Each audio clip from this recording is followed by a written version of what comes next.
Hello and welcome to your lesson for today. My name is Kyle Broda with FullSkillsExamPrep.com. Remember, we're here to help you pass your Iccrc exam. So if you ever have any questions about anything that's going to be on the exam, you can send us an email through our website over here at FullSkillsExamPrep.com, and I'll make a video for you and also to help anybody else who has a similar question. A question we got this week was whether or not the Federal Skilled Trades program will be on the Iccrc exam. The short answer to that is yes, for sure it will be. If you're taking the exam this year in 2013, I can guarantee you it will be on the exam. This is a new program that was just implemented right now in order to get people working in the trades. So trades would include carpentry, welding, and that kind of thing. It's a new program. It was done with, from kind of pressure from a lot of companies in the West because they can't really find enough workers to work in the oil fields or in construction. So they were asking Jason Kenney to make a program that would allow people with these skills to immigrate really quickly, and this is the new one. So we'll just give you a little outline of the program, since it might have been a while, maybe when you finished your program at school, when you did your certificate to be an immigration consultant. They didn't talk about this because it didn't exist, so I'll give you a little rundown of this. The link for the government website is on the bottom here, and you can check that out on your own afterwards as well. So in order to meet the requirements of being accepted as part of this program, there are 6 main things that you need to fulfill. The first one is to meet the NOC requirements. The second one is that there's a cap of 3,000 applications. You cannot work in Quebec. You can't go to Quebec, because obviously Quebec has their own skilled workers program that is still open as well. You either have to have a full-time job offer of 1 year, or your trade certificate by the governing body will be accepted. So we'll talk about all these in detail later on. And of course the experience, just like any other program, you need 2 of 5 years for experience. And of course you need English or French skills. So let's talk about the NOC requirements. Right now they're accepting 4 major groups in the NOC. Industrial, electrical and construction trades, maintenance and equipment operation trades, supervisors and technical jobs in natural resources, agriculture and related production, processing, manufacturing and utility supervisors, and central control operators. You can see all of these on the NOC charts, but we'll talk about these even a bit more. So if you go to this website over here, which I'll have in the comments section for you as well, you can see the different groups that they're taking. So for example, if you have a client who's a gas fitter, you can take a look over here. I'm sure you've been to the NOC website before. They'll say what these people actually do. So if you have somebody who works at a gas station, that's not exactly a gas fitter because he doesn't do anything that's on the list over here. So your client, or if you're doing an exam, the person who they're talking about in the exam would have to fulfill each one of these requirements. The second thing to talk about is the 3,000 applications cap. So there are 2 groups of jobs. There's Group A, in which each job has a 100 application cap, and Group B, in which there is no subcap. A description of these jobs as well can be found through this website over here. Group A jobs, this might not be big enough for you to see on your computer, but you can follow the link that I provided to you and you'll see everything there. So Group A is jobs that are in moderate need. These are mostly supervisor kind of jobs. If you look at the list over here, you'll see just about everything has to do with operators or supervisors. And then if you look at Group B, these are the ones that are in high demand. So, and you can see these are trades people who do kind of hands-on work. So a lot of electricians, a lot of sheet metal workers, drillers, and all that kind of thing. So take a look at that as well. The link is provided just below. Remember that these workers cannot go to Quebec, obviously because Quebec still has a skilled worker program.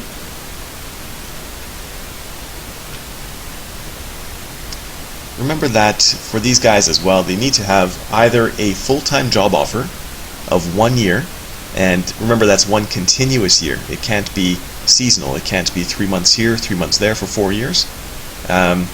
Or their trade certificate would have to be accepted by the governing body of that province.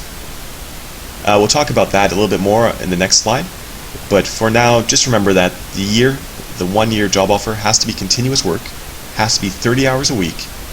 If the person is already in Canada, just like anything, he has to be here legally, he has to be working legally, he needs an LMO, or if he's lucky enough to be in the NAFTA, maybe an LMO exemption. If he is somebody from outside of Canada, he needs an LMO and the offer as well. The officers can use their own discretion again. They have to be convinced that you can perform the work that you were hired for and that you are likely to be licensed in Canada. So that means that if you're a carpenter in South Africa, for example, you have a licensing body over there for carpenters, and they have to be sure that your credentials over there would transfer over to Canada right away. If you want to see some of the websites where they take a look at people's credentials, people's experience to see if that license transfers over, you could take a look at these ones over here. redseal.ca is the one for all of Canada, and then a couple of specific ones are, well, there's one for Alberta right here, and one for Saskatchewan right here as well. So what these guys do is they will take a look at your experience, your qualifications, and they'll let you know if your credentials transfer over or not. For experience, just like anything else, you need to have 2 of the last 5 years full-time experience. In this program, actually, 30 hours per week is considered full-time. If you have the part-time equivalent of that, that's not a problem at all. So let's say you have 4 years of 15 hours a week, that is not a problem. If it's from more than one job as well, that's not a problem as well. And of course, remember that the work you're using for your experience has to be related to the job that you're going to perform in Canada according to the NOC. Your English and French skills as well are required. These are pretty good because it's a lot lower than any other program. So I'm sure you know what the Canadian language benchmark is. For speaking and listening, you need a 5 in the CLB, and for reading and writing, you only need a 4. I assume the rationale behind this is because if you're an electrician or a construction worker or something like that, you're usually working with your hands. They would rather have you able to speak with your coworkers rather than read or write a report. But remember, a big thing that a lot of people forget about is the fact that the CLB is the Canadian language benchmark. That's not a test, that's not an exam or anything like that. That is the benchmark for the different tests that people take. So in this program, there are 3 acceptable tests. The CELPIP, for which they just need, you can see the parts that are highlighted over here. So they just need a 3L, which is low, in speaking, a 3L in listening, a 2H in reading, and a 2H in writing. So it's not too bad for these guys at all. For the IELTS exam, remember for yourselves as well, the IELTS is really important because your clients will take this exam for sure. In this one, they're lucky because they can take the general training option, which is easier than the academic one. And for a CLB level, in listening, they just need a 5 in IELTS in order to be considered a 5 in the CLB as well. In reading, they just need a 3.5 in order to be considered at a level 4 in the Canadian language benchmark. For writing, they just need a 4 in order to be considered at a 4 in the CLB as well. And in speaking, they just need a 5. They can also do their exam in French. The only one accepted for French is the TEF exam. In this one here, they need to do the extra portions as well, so the expression orale and the expression écrite. So in this one, they just need to score a 225 in speaking to be considered a Canadian language benchmark level 5, a 180 in listening to be considered a CLB 5, in writing just a 121, and in reading just a 121, and in writing a 181 to be considered a CLB level 4. So that's pretty much what your clients need in order to be accepted as part of the Canadian the Skilled Trades program. This will be on your exam for sure. Stay tuned. I'm going to make some practice questions for you guys as well, so you can see those questions. You can plug that information into the information I just gave you, and hopefully that will help you prepare for your future exam.